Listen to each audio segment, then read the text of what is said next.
In this video, I'm going to teach you how to link accounts on Bloons TD 6. It's a very quick and easy process, so make sure to follow along. All that you have to do to link different types of accounts to Bloons TD 6 is to access your account page.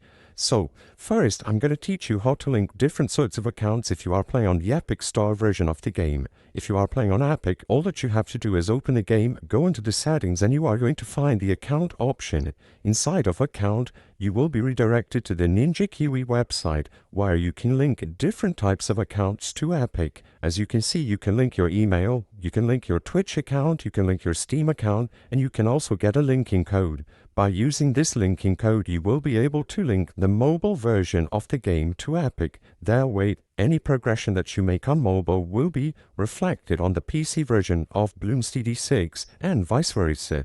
But all you have to do is manage your account through this page. So, like I said, you can link a Steam account to share progress, you can link your Twitch account, and as long as you do everything through this page, you will be able to manage your account at any time. You can see your user ID, you can change your display name, and you can even attribute an email. That way, if you ever lose access to this account, you can use the specific email that you linked to recover it.